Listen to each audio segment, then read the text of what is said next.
Welcome to our few moments together on the Parsha. This Shabbos, we have the privilege of reading Parshas Sisa, and as we all know, it is already Purim.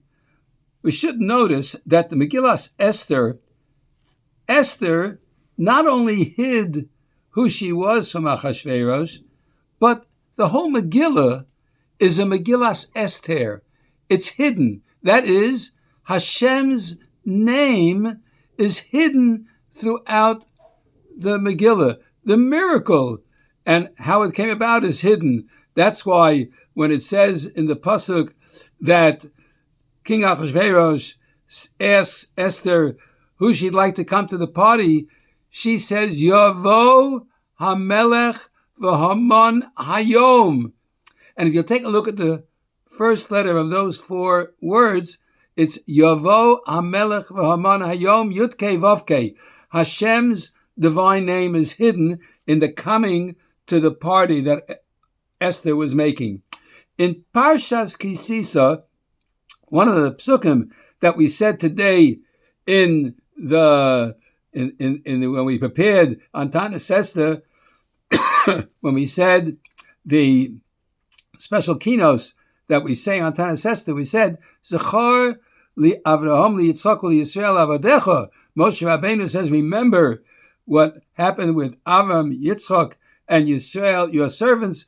And as the Rashi points out, if you're going to say that the Jewish people went away 10 times from you, Avraham withstood 10 tests, and Yitzchak was willing to sacrifice himself for your name, and Yaakov went into Golus. Remember all that they did.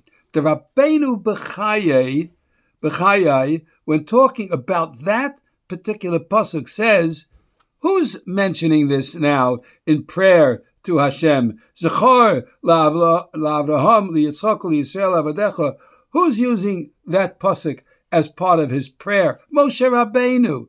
Says the Rabbeinu B'chayai. Can you imagine if Moshe Rabbeinu, the greatest of all the leaders of the Jewish people, of all the prophets, of all the Nevi'im, Moshe Rabbeinu, if he, when he was beseeching Hashem, he was required to mention Avram, Yitzchak, and Yaakov, al achas kama v'kama, how much more so when we daven, when we beseech, we should mention Avram, Yitzchak, and Yaakov. And that's why at the beginning of Shemona Esrei, we say, Baruch atah Hashem Elokeinu v'Elokei Avoseinu, Elokei Avraham, Elokei Yitzchak, Elokei Yaakov, because we are copying and learning from Moshe how do we daven. In fact, the halacha in Siman Kuf Aleph mentions that it's required, lechatchila certainly, to have kavana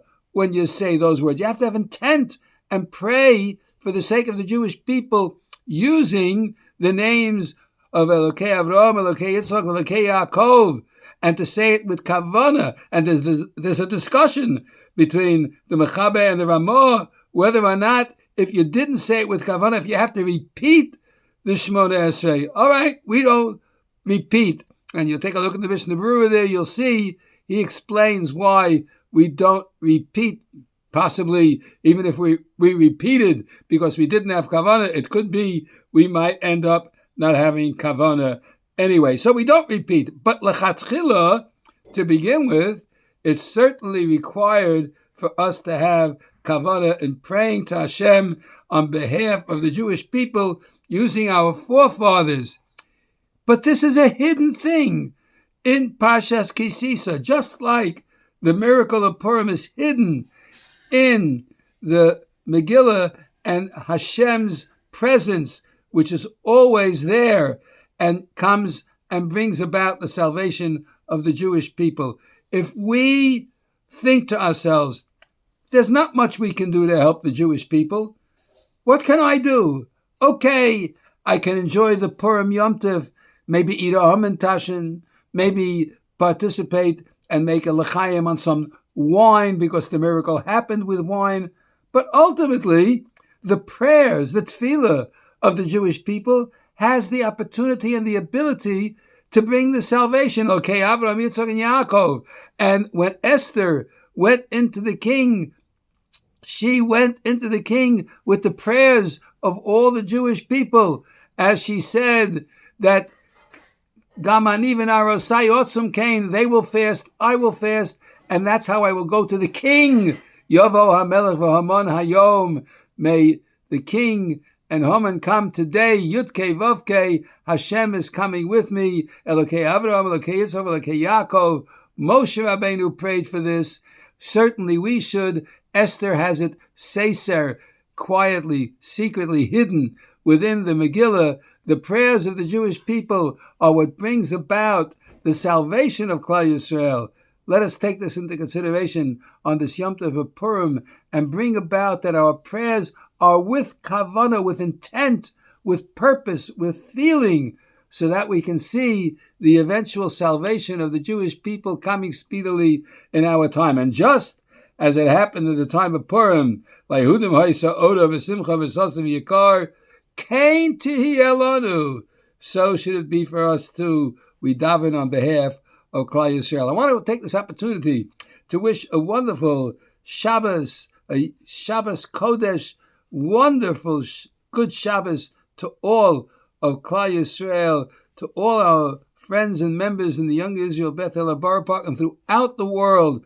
All Klal Yisrael should have a time where it becomes light and joyous for the Jewish people. V'nahapochu, the whole evil that should be reversed and turned upside down, just like the miracle of Purim brought about everything being upside down. And it's somewhat hidden, but if we look deep enough, we're surely going to find it.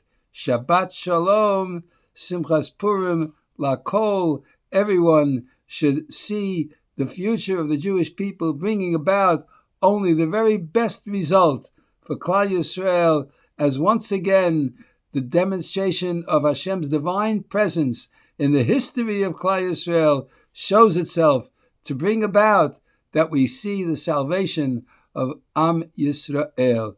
Shabbat Shalom Umevarach.